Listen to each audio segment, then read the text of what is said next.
장마가 와서 어제 밤새도록 비가 이렇게 내리는데요. 성도님들 가정에 피해가 없으시기를 또 기도합니다.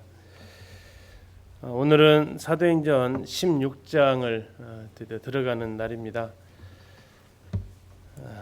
그리고 제2차 전도여행 두 번째 시간이 되는데요. 사도행전 16장을 한번 열어주시면 감사하겠습니다.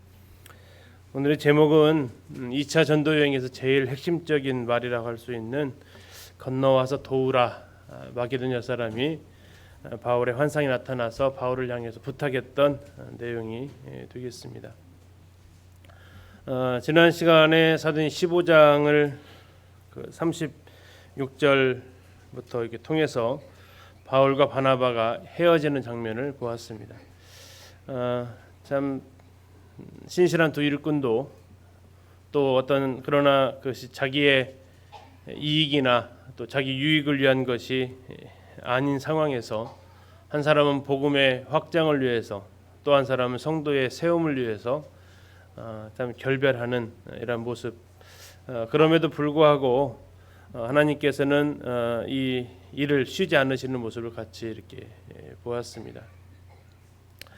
사도 바울이 먼저 1차 전도여행에서 세워진 교회를 방문하자라는 제안을 바나바에게 했고 바나바가 거기에 동의를 합니다.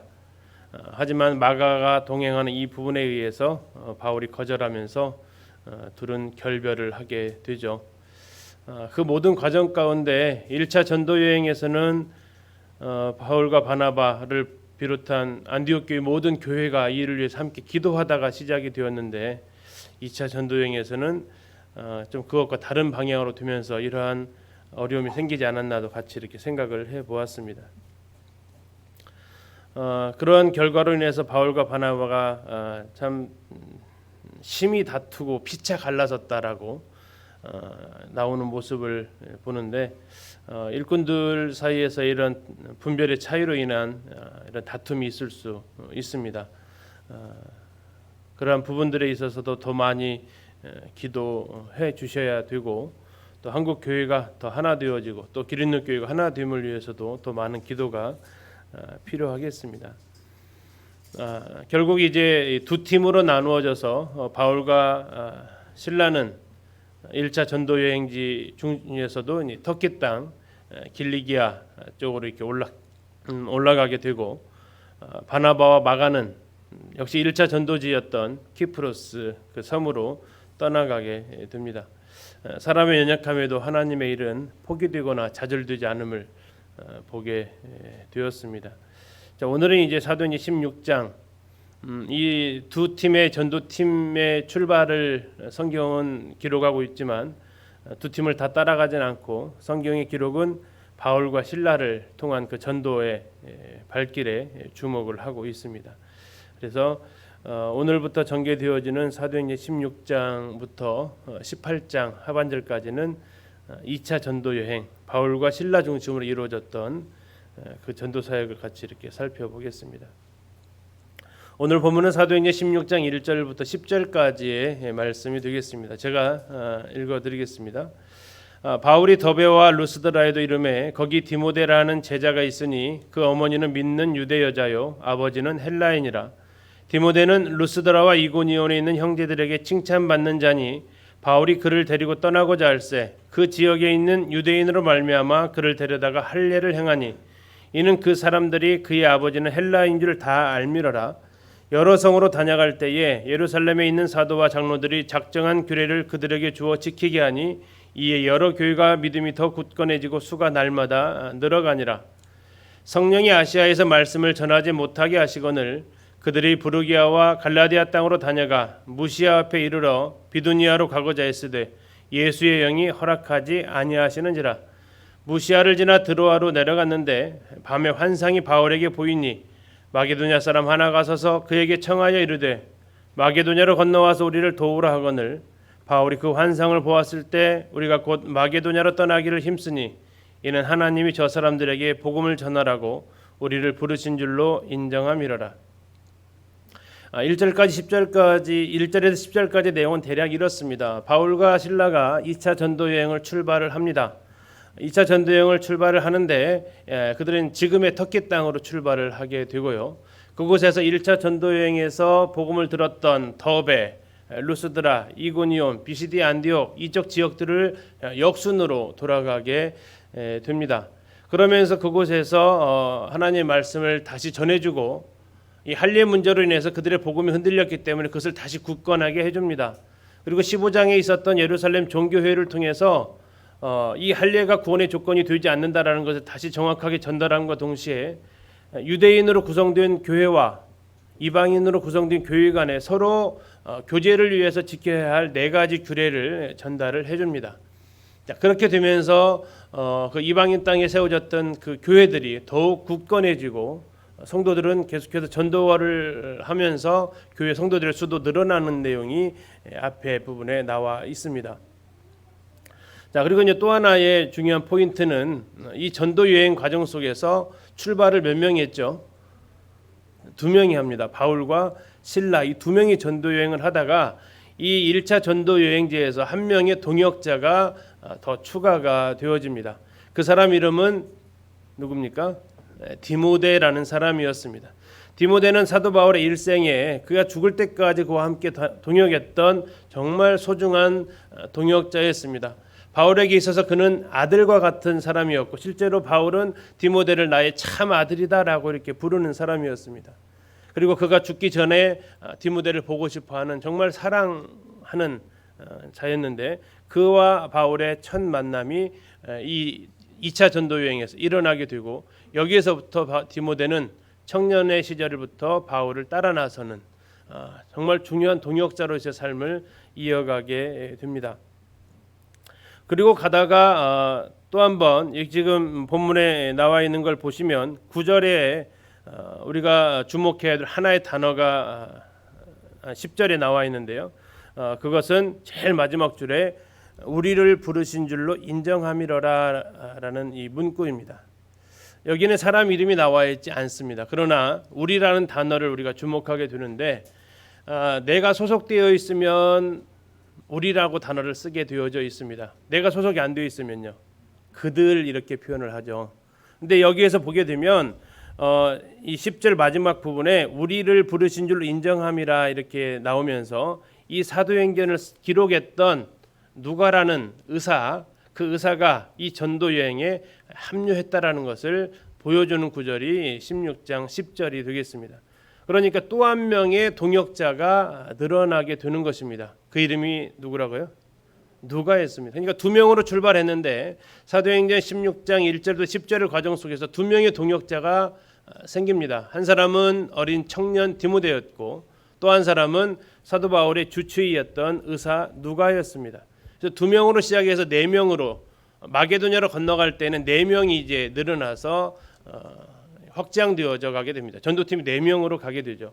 왜 하나님이 이렇게 4명으로 붙여놓으셨을까를 마게도냐로 건너가서 확인하게 되면 그럴 만한 이유가 있었습니다. 하나님께서 준비하시는 과정을 볼 수가 있고요.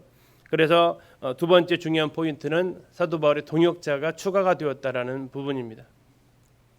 그리고 이제 이 16장 6절부터 10절까지 내용에서 우리가 하나 더 보려고 하는 것은 하나님께서 성령께서 인도하시는 것을 우리는 어떻게 분별하고 우리는 그 성령 인도하시면 어떻게 반응할 수 있는가 하는 부분입니다. 사도 바울이 아시아에서 복음을 전하고 싶었지만 성령이 막으셨습니다. 다른 곳으로 복음을 전하러 가고 싶었지만 또 막으십니다.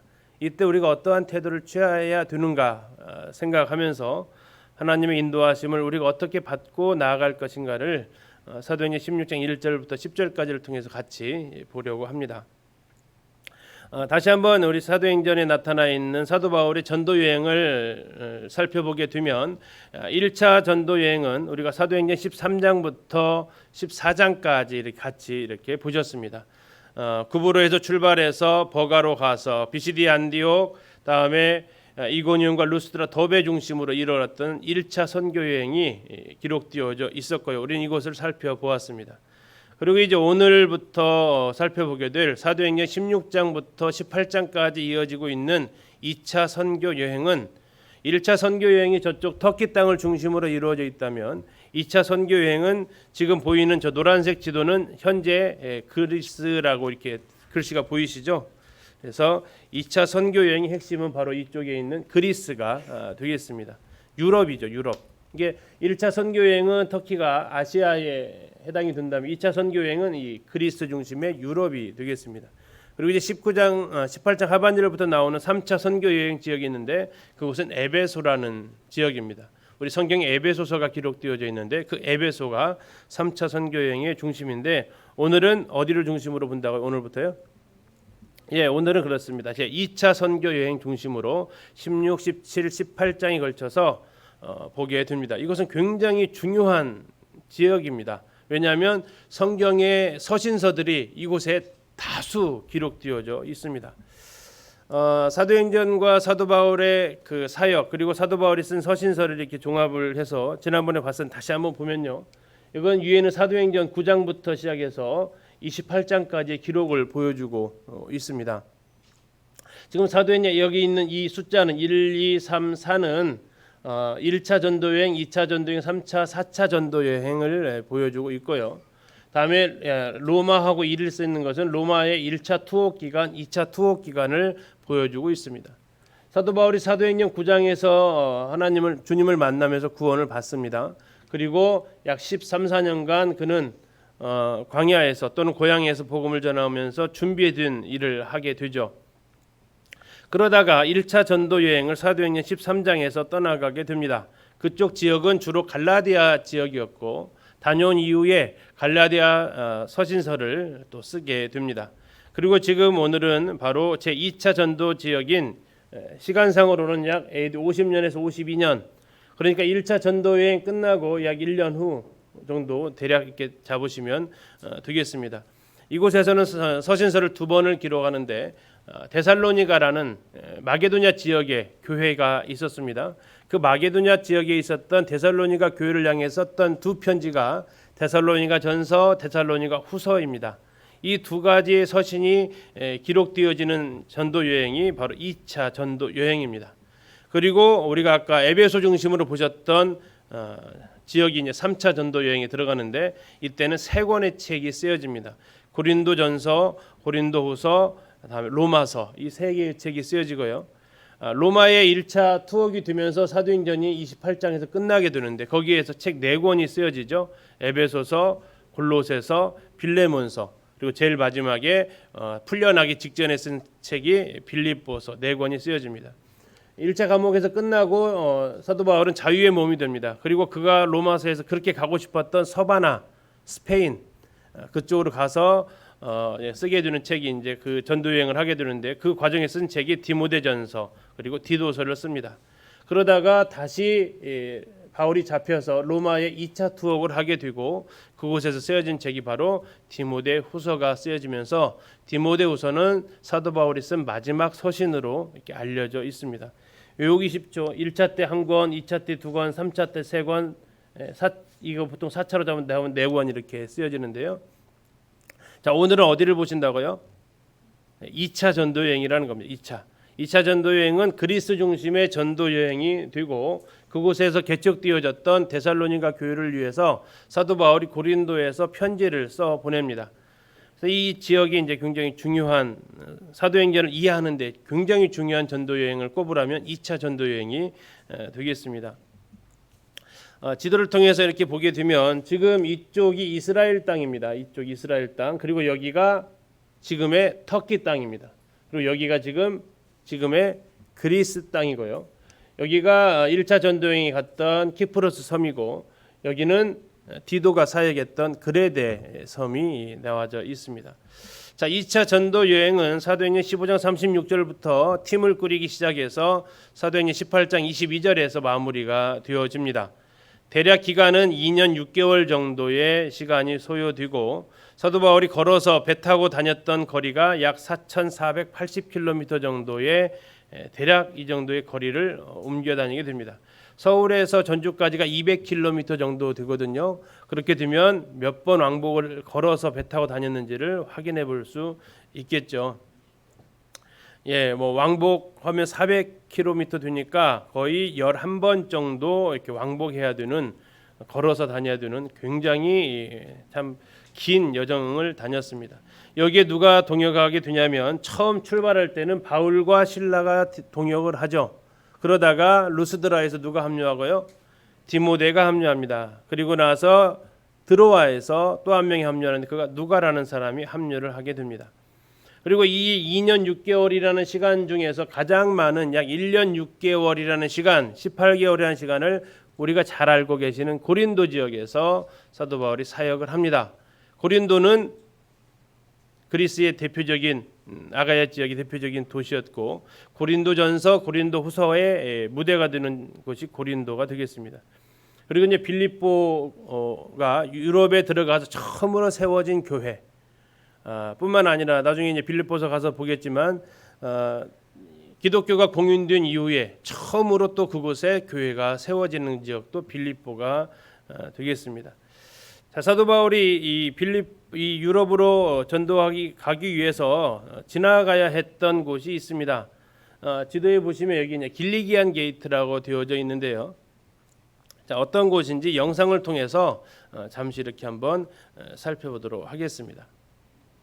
이게 이제 타우루스 산맥이 밑을 가로막고 있어요, 해안가를. 네네. 그래서 이 내륙, 즉 갑바도기아나 네. 또 이 갈라디아 지역 쪽으로 가기 위해서는 이 타우루스 산을 넘어야 되는데 네. 그 이 길리기아 지역에서 유일하게 북쪽으로 올라가는 협곡이 있습니다. 네. 이 협곡은 고대의 히타이트가 아시아로 갈 때라든지 네네. 또 아시아에서 이 북쪽으로 갈 때에 반드시 통과를 해야 되기 때문에 네. 이 길리기아 지역을 빠져나가고 들어가는 문이다 해서 길리기아의 문 네. 2차와 3차에서는 네. 이 아시아에서 이 길리기아의 문을 통과해야만이 네. 다시 이 갈라디아 지역으로 네. 또 고대의 갑바디아 지역으로 갈 수 있기 때문에 네네. 이 길리기아의 문은 사도 바울이 전도 여행 특히 2차와 3차 때에 네. 반드시 지났었을 그 협곡입니다. 네네. 이 안디옥에서 이 수리아에서 길리기아로 갈 때에 반드시 거쳤어야 될 길이 아다나에 있는 이 수천 년 된 다리입니다. 그러니까 이 다리를 넘어야만 했기 때문에 네. 히타이트도 아시아로 갈 때에 이 다리를 건넜고 네. 또 그러니까 이 다리를 고대로부터 놓아 왔는데 2000년 전 로마 시대 다리가 지금까지 있어요. 아, 그렇군요. 저게 수천 년이 된 다리군요. 그러니까 현지인들도 이 관광지가 되고 네. 반드시 바울이 지났었던 네. 역사적인 다리가 이 아다나라 로마이죠. 네. 그러니까 이 바울의 흔적을 따를 때에 반드시 우리가 이 다리를 기억을 해야 되는데 네. 이것이 돌로 만들었기 때문에 스톤 브리지, 네. 그러니까 돌다리라고 하는 이 로마 시대 때의 돌이 바로 사도 바울의 전도의 네. 그 역사적 해발 1500m를 올라오면 와. 이 길리기아를 들어가고 나가는 협곡 골짜기를 지키는 길리기아의 요새입니다. 귤렉 캐슬. 그만큼 네. 이 길리기아의 문이 평상시에는 이제 이동로 상인들의 길이지만 전쟁 시에는 아주 중요한 전투로입니다.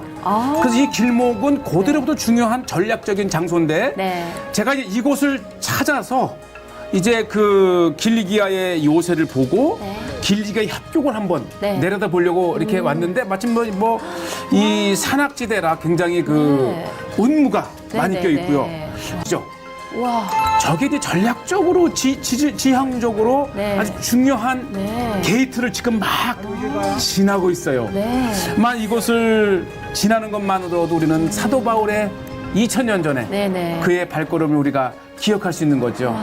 비가 바로- 왔었던 건 아닌가요? 그러니까 비도 오고 높으니까 네. 또 이제 이 안개비도 내리고 제가 서 있는 이곳은 길리기아의 문.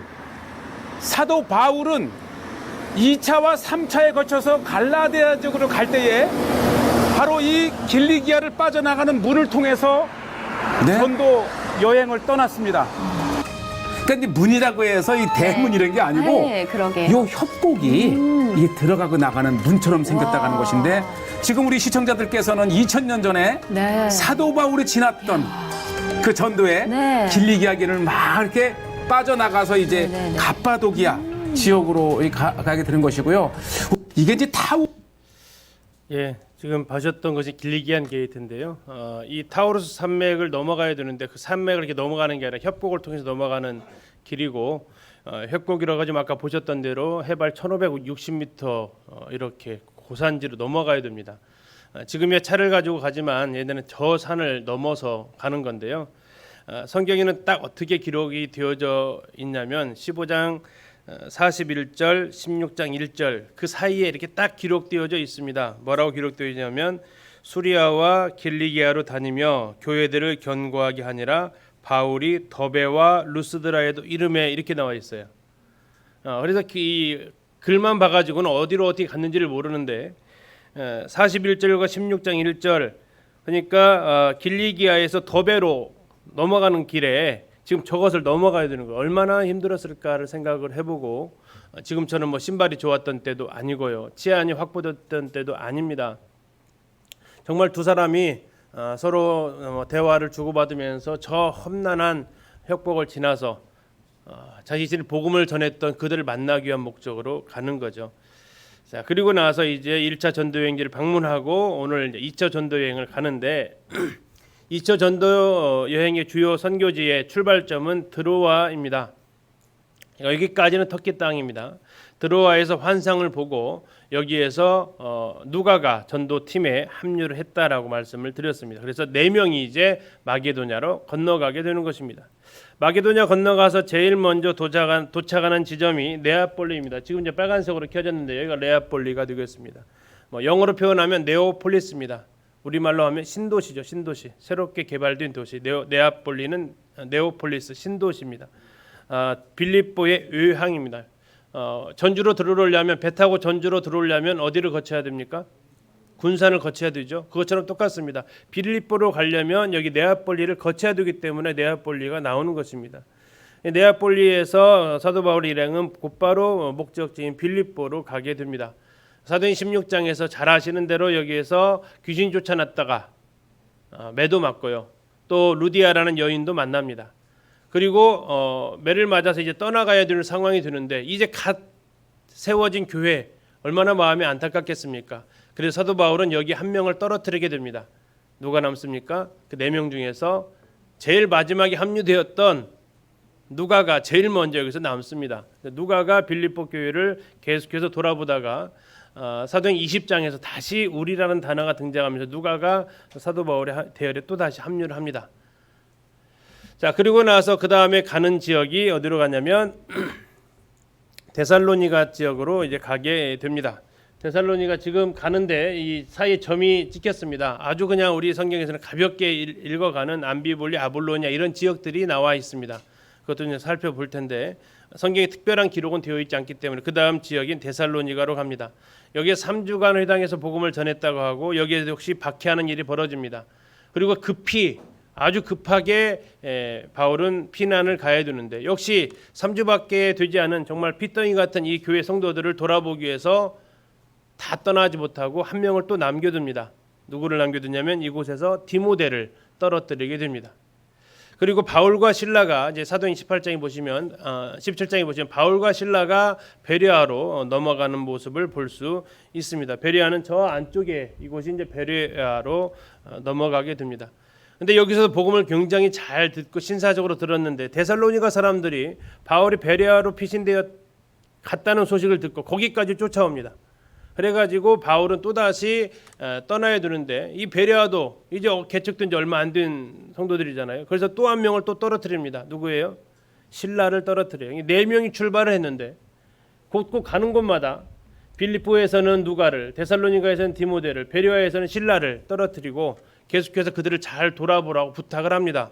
그리고 바울은 배를 타고 배를 이용해서 어디로 가냐면 지금의 아테네로 가게 됩니다.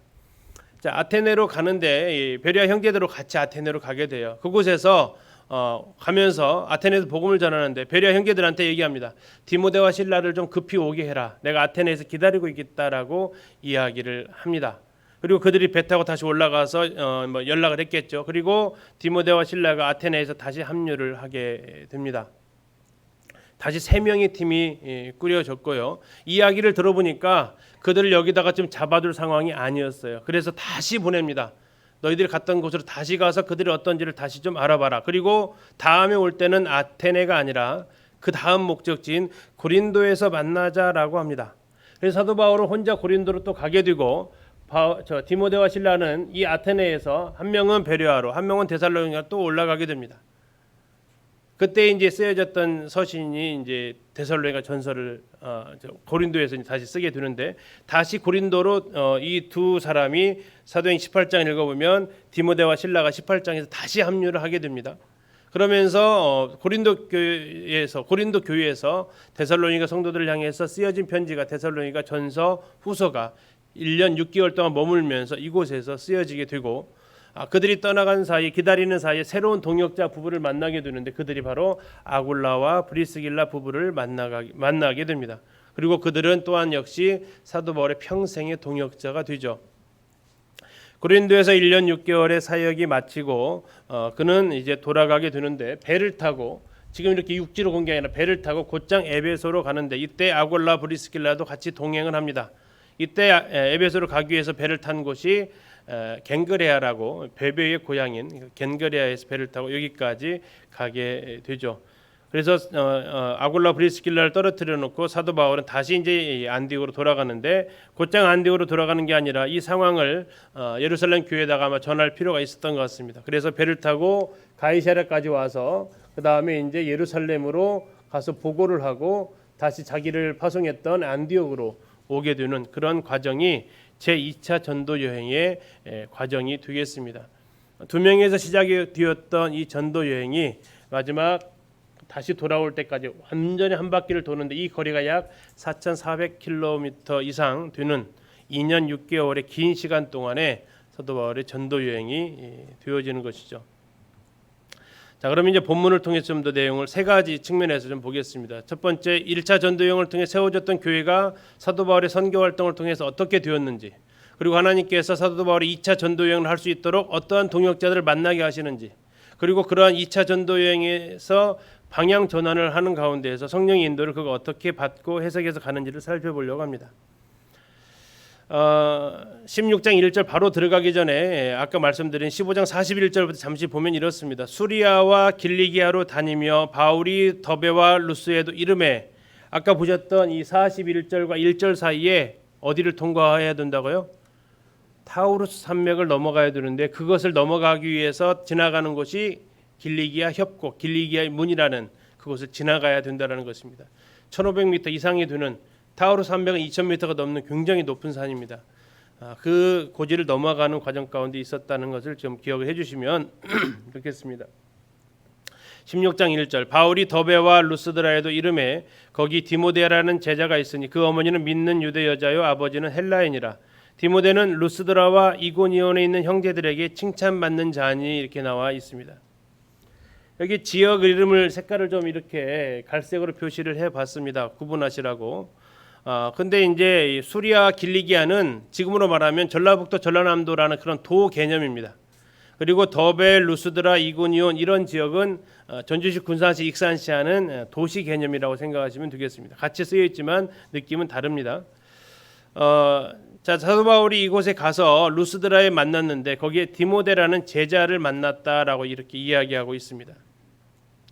그에 대한 소개를 하고 있는데요. 그의 어머니는 믿는 유대 여자라고 얘기합니다. 이게 유대인이었다는 얘기죠. 그런데 유대인은 유대인인데 어떤 유대인이라고요? 믿는 유대인이라면 어떤 얘기입니까? 예, 기독교인이 되었다라는 얘기입니다. 유대인이었지만 기독교인, 그리고 예수님을 영접한 성도가 되었다라는 얘기고요. 아버지는 헬라인이라고만 나와 있습니다. 자, 아버지가 헬라인이라는 얘기는 유대인이 아니라는, 이방인이라는 얘기입니다. 유대인과 이방인이 서로 결혼했다는 상황을 지금 얘기를 하고 있고, 대신 뭐 믿는 헬라인이다라고 했으면 그가 구원을 받았던 사람으로 인정되겠지만 그런 표현이 없는 걸 봐서 아마도 아버지는 믿지 않은 그냥 이방인이었던 것 같습니다. 그러니까 혼혈이죠. 쉽게 얘기하면 그 가운데서 태어났고, 그가 이제 루스드라에서 살았는데 그가 구원받았던 이유는 뭐 대부분의 선교학자들이 얘기하듯이 1차 전도 여행 중에 루스드라에서 전도하죠. 거기에서 안전병이 고쳐졌다가 사도 바울이 돌에 맞아가지고 죽을 지경에 처합니다.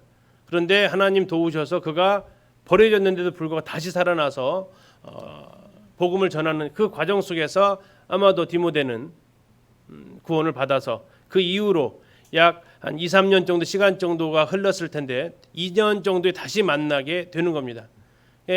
1차 전도 여행의 디모데와 또 그의 어머니 우리가 디모데 후서에 나와 있는 루이스와 유니게를 만났을지는 모르겠지만 아무튼 이것은 바울이 복음을 전했던 루스드라의 복음을 전하고 나서 2, 3년 후의 만남이에요.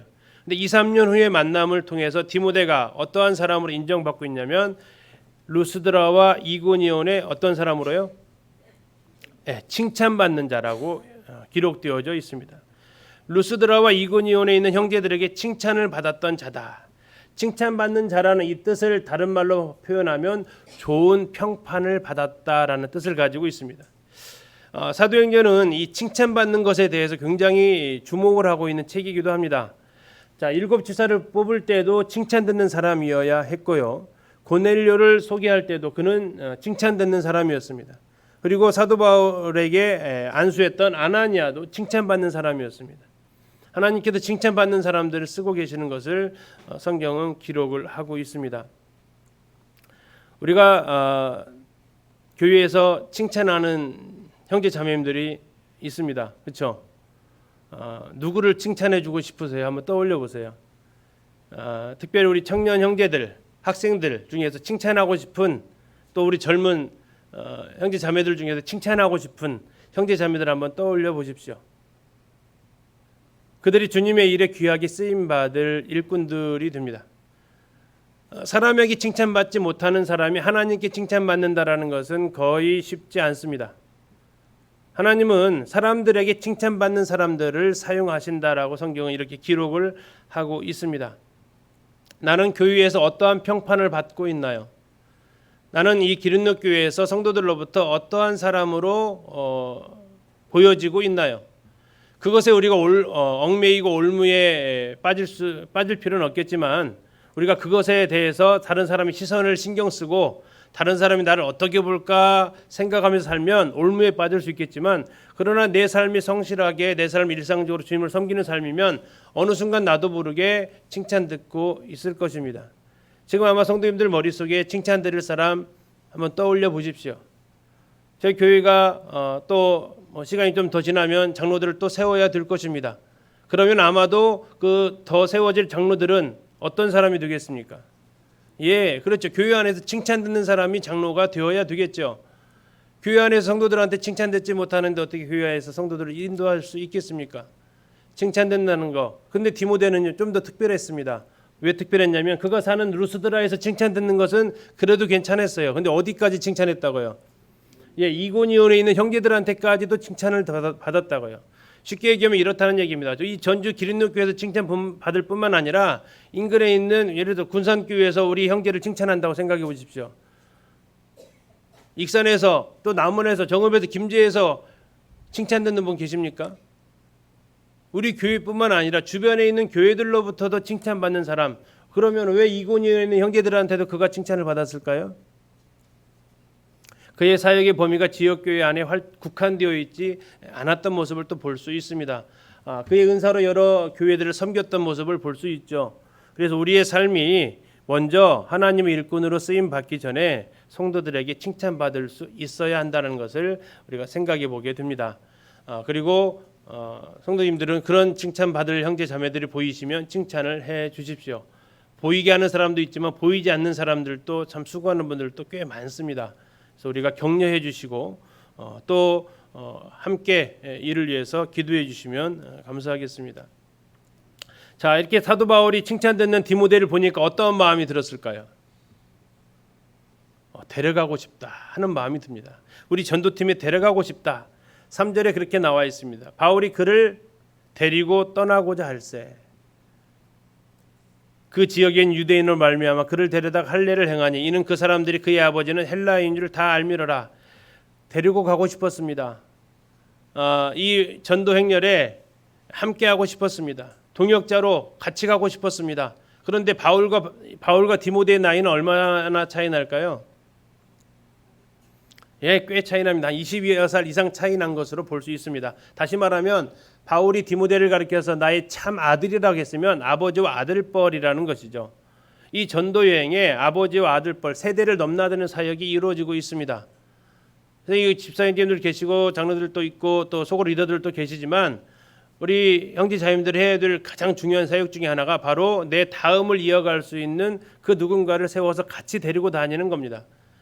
집사들만 사역하는 게 아니라 집사 일을 할 만한 형제들이 보이면 집사 일을 하는데 같이 데리고 다니면서 그 일을 하고 나중에 자연스럽게 넘겨주는 그런 과정들이 이루어지면 참 아름답겠습니다.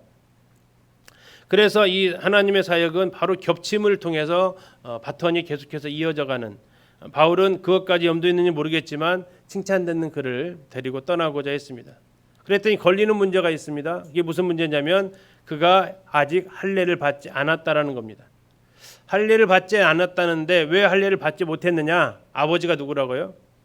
예, 이방인이었다는 거죠. 그러면 이 가정에서는 아빠 입김이 셌어요? 엄마 입김이 셌어요? 아빠 입김이 셌겠죠. 그러니까 헬라인이니까 할례를 못 받았겠죠. 엄마 입김이 셌으면 할례를 받았을 건데 아빠 입김이 더 센 것 같습니다. 그래서 할례를 못 받았습니다. 자, 그런데 뭐가 문제냐? 바울에게 있어서 할례는 어떠한 의미를 가지고 있습니까? 중요해요, 안 중요해요? 바울에게 있어서 할례는 중요해요, 안 중요해요? 중요한 듯 안 중요한 듯 그래요. 자, 구원의 조건으로 만약에 할례가 언급되면 바울에게 있어서 할례는 어떤 의미를 가지고 있습니까? 이것은 정말 의미 없고 거추장스러운 겁니다. 어떻게 할례가 구원의 조건이 되냐? 어떻게 할례가 하나님의 백성이 되는 조건이 되냐? 그에게서 할례는 정말 거추장스러운 것이었습니다.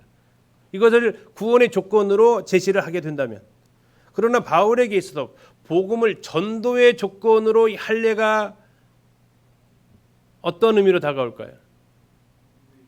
유대인들에게 복음을 전해야 되잖아요. 회당에 가서 복음을 전하려면 유대인들을 만나게 되는데 어떤 일이 벌어집니까?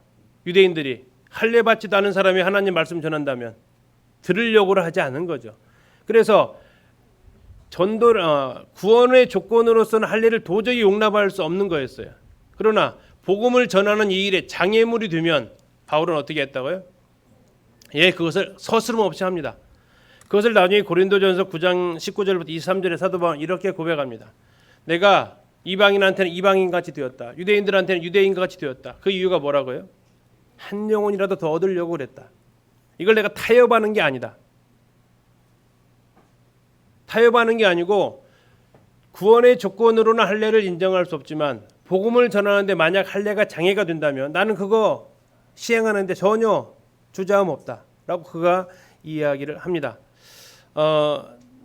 우리가 절대 양보할 수 없는 게 있습니다. 그렇죠? 절대 타협할 수 없는 게 있습니다. 그러나 우리는 복음을 전하는 데 있어서 때로는 수용해 줘야 할 것도 있음을 생각해 봅니다. 그게 뭔지는 모르겠습니다만 우리가 한번 그런 부분들, 정말 내가 어느 부분에 대해서는 정말 철저하게 지켜야 될 것이 있고 어느 부분에 대해서는 사도 바울처럼 이 사도 바울의 성격을 알고 할례가 어떤 의미인지를 알면 3절은 굉장히 이상하고 참 어려운 구절이 될 수도 있어요. 15장에서 방금 전 15장에서 할례에 대해서 그렇게 핏대를 높였던 그 사람이 어떻게 디모데한테는 그렇게 스스럼 없이 할례를 주냐 이거죠. 그리고 나중에 갈라디아에서 보면 또 한 사람 바울의 아들이 나오는데 그는 디도예요. 근데 디도한테는 억지로 할례를 받지 말라고 그래요. 또 어떻게 보면 이 참 모순되는 것처럼 보이는데 사도 바울의 그 기준은 명확했습니다. 할례는 구원의 조건은 절대 될 수 없다. 그러나 복음의 장애물이 된다면 나는 할례를 행하는 데 있어서 조금도 주저함이 없다라는 것이 그의 생각이었고 그의 복음을 전하기 위한 그의 모습을 우리는 그의 간증을 통해서 들어볼 수 있습니다. 내가 물러설 수 없는 것, 그러나 때로는 복음을 위해서 수용할 수 있는 것, 그게 과연 무엇일지도 우리가 한번 생각해 볼 필요도 있겠습니다. 자, 그렇게 하면서 디모데에게 할례를 행하고 전도팀에 합류를 시킵니다. 그리고 이제 전도팀이 몇 명이 됐습니까? 그러면 3명이 됐죠. 바울과 실라와 디모데가 되었습니다. 그리고 그들이 4절에서 여러 성으로 다녀갑니다. 다녀가면서 예루살렘에 있는 사도와 장로들이 작정한 규례를 그들에게 지키게 합니다. 그들에게 그냥 가르쳐준 것만 아니라 뭐까지 했다고요? 지키도록 했다는 겁니다. 그랬더니 5절에 이러한 일이 일어납니다. 이에 여러 교회가 믿음이 더 굳건해지고 수가 날마다 늘어갔다라고 얘기합니다. 사도 바울이 여러 성으로 다니면서 했던 것이 뭘 했냐면 예루살렘에 있는 사도와 장로들이 작정한 규례 몇 가지가 있었죠?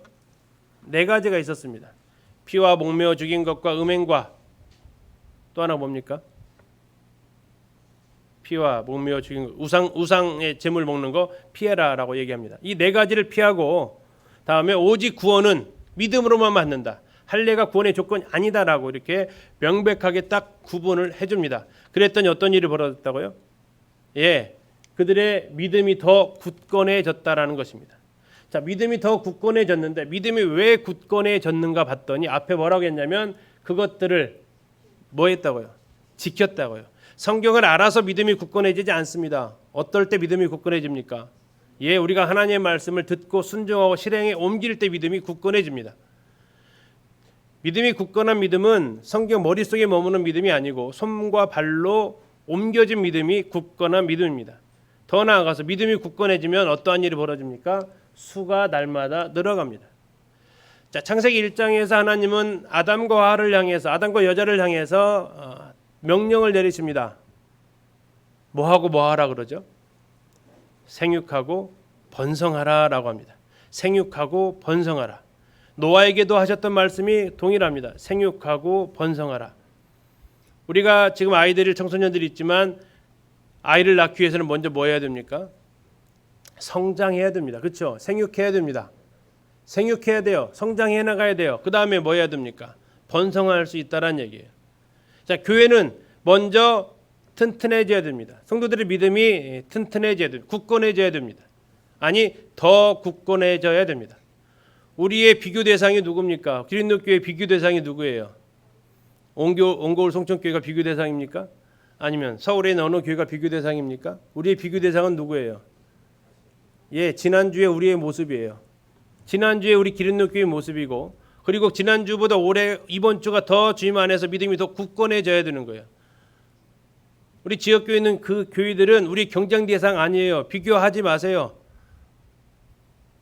우쭐대지 마시고 낙담하지도 마시고 비교 대상이 아니고 우리 함께 주님 안에 동역자들이에요. 우리 비교 대상은 누구라고요? 어제의 나예요. 어제의 우리 기린노교회의 모습이에요. 결국 우리 기린노교회는 지난주보다 지난달보다 지난해보다 더 믿음이 굳건해졌느냐라는 거죠. 그리고 또 하나, 하나님은 거기에서 만족하지 않으신다는 겁니다. 무엇도 기대하십니까? 수가 날마다 늘어가는 것도 기대하시는 겁니다. 교회 성장은 그래서 이 2가지를 같이 얘기하는데 중요한 것은 순서를 기억하셔야 됩니다. 무엇이 무엇을 이끌어가야 됩니까?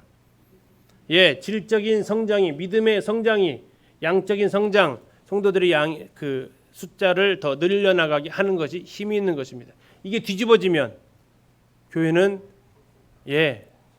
교회가 아닙니다. 사람들의 그냥 연합체밖에 불과하지 않습니다. 그래서 성도들의 믿음이 굳건해지고 성도들의 수가 매년 늘어가는. 그래서 올해도 침례식을 해야 되는데 지금 나는 어디에 머물러 있나요? 예, 우리가 조금 더 전도에 더 마음을 쏟으셔야 될 필요가 더 있겠습니다. 여기에 머무르는 것 그렇게 좋지 않습니다. 물론 필요합니다. 그러나 주님께서 원하시는 것은 그 다음에까지 생육하고 번성하는 것까지 나가기를 기대하십니다. 자, 이렇게 해서 어쩌면 5절로 2차 전도 여행의 목적 달성 끝입니다. 지금 1차 전도 여행 사도 바울이 15장에서 왜 전도 여행을 가자고 그랬습니까? 우리가 복음 전했던 교회들이 잘 있는지 알아보자고 해서 가자고 했어요. 그런데 가서 봤더니 어때요? 여기 보니까 믿음이 더 굳건해졌다는 얘기는 뭡니까? 가기 전에는 어떻다는 얘기예요? 굳건했대요. 근데 가서 더 굳건해진 거죠. 그러면 목표 달성한 거예요. 그럼 어떻게 해야 돼요? 목표 달성했으면 돌아와야 될 거 아니에요. 근데 돌아오지 않아요. 이 모든 상황들을 들어보니까 사도 바울은 이제 안심이 돼요. 1차 전도했던 지역이 안심이 되니까 사도 바울은 이제 그 다음 전도 사역을 위해서 더 나아가게 됩니다. 자, 6절부터 나가시면 이렇게 나와 있습니다. 성령이 아시아에서 말씀을 전하지 못하게 하시거늘. 자, 아시아에서 말씀을 전하지 못하게 하신다고 했는데 아시아가 어디냐면 이쪽이 아시아입니다. 소아시아죠. 우리는 전체 아시아 대륙을 말하는 게 아니고 소아시아를 얘기합니다. 이 아시아에서 말씀을 전하지 못했다는 얘기는 사도 바울 그 팀이 뭐 하려고 했다는 얘기입니까? 뒤집어 말하면 아시아에서 복음을 말씀을 전하고 싶었다라는 얘기예요. 전하고 싶었는데 전하지 못하게 하셨어요. 자, 그랬더니 그들이 어디로 갑니까? 고집하지 않습니다. 못하니까 막으시니까 어디로 갑니까? 부르기아와 갈라디아로 갑니다. 부르기아가 어딨냐면 부르기아가 여기에 있습니다. 갈라디아는 여기에 있습니다. 이쪽 지역을 지금 계속 근방을 아마 좀 돌았던 것 같습니다.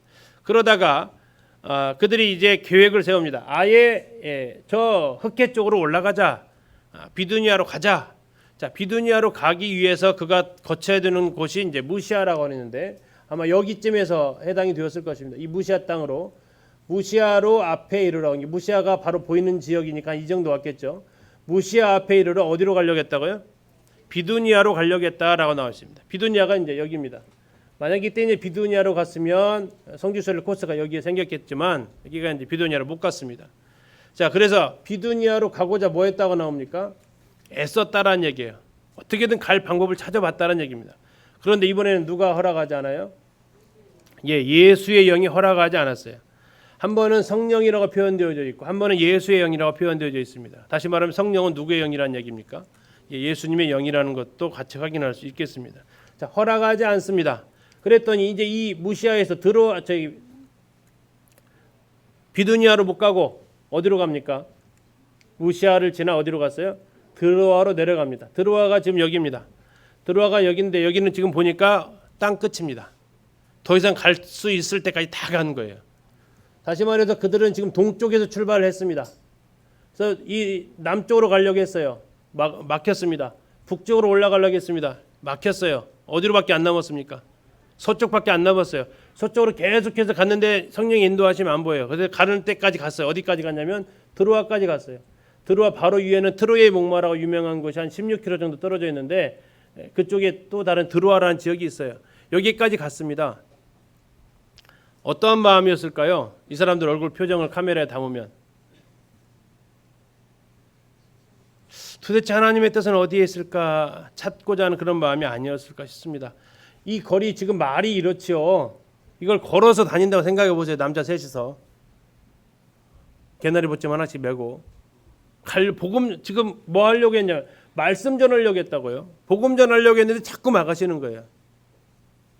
저지르려고 해서 막는 게 아니고 자, 그러나 그들은 또 애도 써봅니다. 왜 애 써보냐면 사람의 마음으로 자기의 길을 뭐 할 수는 있다고요. 계획할 수는 있어요. 그렇기 때문에 그런 해보는 겁니다.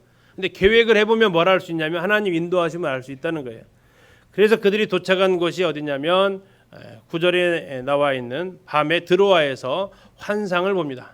지금 이 사도 바울이 보았던 환상이 있는데 이게 네아폴리에 있는 환상입니다. 이게 지금 앉아 있는 게 바울이고요. 이게 또 바울입니다. 그리고 여기에 지금 한 사람이 서 있는데 그 사람이 누구냐면 마게도냐 사람입니다. 자, 밤의 환상이 바울에게 보이니 마게도냐 사람 하나가 서서 그에게 청하여 이르되 어디로 건너오라고 한다고요? 마게도냐로 건너와서 우리를 도우라. 자, 마게도냐로 건너와서 우리를 도우라라고 얘기합니다. 자, 마게도냐로 오려면 반드시 뭐 해야 되냐면 건너와야 된다. 건너와야 되는데 어디를 건너와야 됩니까? 아까 지도 보니까 그 바다를 건너와야 됩니다. 그래서 우리를 도와달라고 요청을 합니다. 자, 근데 이 마게도냐 사람인지 어떻게 알아봤을까요? 그래서 이 마게도냐 사람은 가는 곳마다 다 이미지가 다릅니다. 여기에 나와 있는 이 마게도냐 사람 누구처럼 보이세요? 알렉산더로 표현했습니다. 당시에 제일 유명했던 사람이 알렉산더거든요. 알렉산더로 표현해서 바울한테 와서 좀 도와주십시오. 이 사도 바울의 이 내딛었던 이 첫발은 굉장히 중요한 의미를 가지고 있습니다. 복음이 어디에서 어디로 대륙을 넘어가는 겁니다.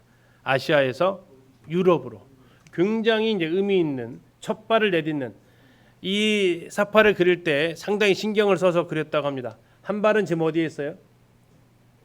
배에 있어요. 그리고 또 한 발은요. 유럽의 발을 내딛었어요. 다 두 발 다 내딛은 그림 그리지 않고 이렇게 그렸대요. 여기 무슨 모습을 표현하고 있어요? 건너오는 겁니다. 건너오는 모습을 표현하려고 이렇게 그렸대요. 건너와서 도우라고 했으니까. 자, 그래가지고 바울이 환상을 봤는데 바울이 봤습니까? 다 같이 봤습니까? 바울에게 보였다고 하잖아요. 바울에게. 그리고 나서 바울이 그날 아침에 팀을 소집을 합니다. 팀을 소집을 해서 자기가 환상을 본 이야기를 합니다. 환상을 본 이야기를 하니까 그 이야기를 들었던 사람들이 누구입니까? 실라와 디모데와 누가. 여기 바로 누가가 등장하잖아요. 여기에 있는 우리는 마게도냐 사람이지만 10절에 있는 이 우리는 이 바울의 전도팀입니다. 드디어 10절에 등장하는 사람이 누가라는 거예요. 누가는 드로아에서 만난 사람으로 그래서 보여진다는 얘기입니다. 자, 드로아까지 몇 명이 왔어요? 3명이 왔고요. 드로아에서 플러스 1명이 됐다는 얘기예요. 자, 우리가 곧 마게도냐로 떠나기를 힘썼다고 했습니다. 환상은 누가 봤고요? 바울이 봤는데 힘쓰는 건 누가 힘썼어요? 팀이 힘썼어요. 나머지 사람들도 혹시 아니 우리도 잠깐 환상 좀 봅시다. 뭐 혼자만 보고 어떻게 판단합니까? 뭐 2번 본 것도 아니고 1번 봤다면서요. 우리 중에서 누구라도 1명 더 보면 갑시다. 한 게 아니라 그 팀의 리더였던 바울의 환상을 보고 이제 환상은 바울이 봤지만 힘쓰는 것은 그 팀 전체가 함께 힘을 씁니다. 이는 하나님이 저 사람들에게 복음을 전하라고 누구를 불렀다고요? 우리를 불렀대요. 지금 분명히 환상은 바울이 봤고요. 우리를 도와달라고 하는데 그러면 아마 바울 형제님만 오라고 하는 것 같습니다. 건너가시죠. 우린 여기 있겠습니다. 환상 바울만 봤으니까 왜 우리 4명에게 다 안 보였겠습니까? 바울만 필요하니까 바울만 오라고 한 거 아니겠습니까? 가시죠. 우린 여기서 또 다른 곳을 한번 알아보겠습니다. 이렇게 하지 않았다는 얘기예요. 어떻게 했습니까? 예, 우리를 부르신 걸로 인정했다는 얘기입니다. 자, 인정했다는 뜻이 뭘까? 인정했다. 인정했다. 예, 이것은 쉽게 말하면 하나님에 의해서 설득되어졌다라는 뜻을 가지고 있습니다. 지금까지 계속해서 하나님께서 막으셨습니다. 하나님께서 못하게 복음 전하지 못하게 하셨습니다. 그리고 이제 바울에게 환상이 나타나셔서 마게도냐를 건너오라고 하십니다. 자, 그 상황을 보고 어떻게 했다고요? 우리가 마게도냐로 떠나기를 힘썼다. 왜? 복음을 전하라고 우리를 부르신 줄로 인정했다라는 것입니다. 자, 우리는 성령의 인도하심을 받고 있습니까? 내가 하려고 했던 일 혹시 막힌 것이 있으십니까? 아마 있을 겁니다. 그때 우리는 어떠한 태도를 취하십니까? 그래도 해보려고 성도들을 통해서 그렇게 하면 안 돼. 또는 말씀을 통해서 그렇게 하는 것은 아니야. 라고 이렇게 제재를 받은 적이 혹시 있으십니까? 그럴 경우에 환경이 막을 때도 있었을 것입니다. 그럴 경우에 나는 그것을 뚫고 지나갑니까? 아, 주님이 막으시는가 보다. 다른 것을 해야 기도해보자라고 선회를 하십니까? 그리고 누군가가 하나님의 뜻으로 같은 목적을 가르는 사람이 분별했을 때 그리고 그가 그 팀의 리더였다면 우리는 거기에 대해서 같이 우리 팀으로 그것을 분별하십니까? 아니 그것은 뭐 당신 몫이고 나는 나대로 또 다로 이렇게 합니까? 성령의 인도하심을 받는 이 모습을 우리가 보는데 성령께서 막으시는 것에 우리가 멈출 수 있어야 되고 계획을 선회할 수 있어야 됩니다. 계획을 세우는 것은 하나님께서 우리에게 주신 것입니다. 그러나 계획대로 된다는 것은 하나님께서 꼭 그렇게 하시지는 않습니다. 계획은 누가 표현했듯이 수정하기 위해서 세운다라고 합니다. 계획을 세우지 않았다면요. 성령이 여기까지 인도하셨다라는 것을 알 수 있었을까요? 모른다는 거죠. 계획을 세워서 추진하다 보면 실행하다 보면 하나님이 막으시는 것도 알 수 있고 하나님이 인도하시는 것도 우리가 경험할 수 있다라는 거죠. 그래서 우리가 하나님 성령의 인도하심을 받고 있을 때 이것이 우리가 함께 분별하고 또 그것이 내가 직접 분별한 것은 아니더라도 그 분별을 또 때로 존중하고 하는 과정도 필요하겠습니다. 그리고 방금 보셨던 대로 이제 사도 바울은 이 10절까지 해서 아주 평생 동역할 사람입니다. 누구를 만났다고요? 예, 디모데하고 누가를 만납니다. 특별히 이 과정 10절에 와서 만난 사람이 누가였습니다. 만약에 아시아로 복음을 전하러 갔으면 누가와의 만남은 성사되어지지 않았을 것입니다. 그가 성령의 인도하심에 대해서 순종하고 자기가 계획한 것을 수정하고 옮겼을 때에 드로아까지 그가 도착하고 나서 드로아에서 비로소 하나님의 예비하신 평생 동역자. 어느 정도의 평생 동역자입니까? 디모데후서를 보니까 다른 사람들 다 떠났다. 누구만 내 옆에 남아 있다. 이 누가만 내 옆에 남아 있다. 얼마나 신선한 사람입니까? 죽음의 순간까지도 같이 머무를 수 있는 동역자 누가가 만납니다. 누가를 이곳에서 만납니다.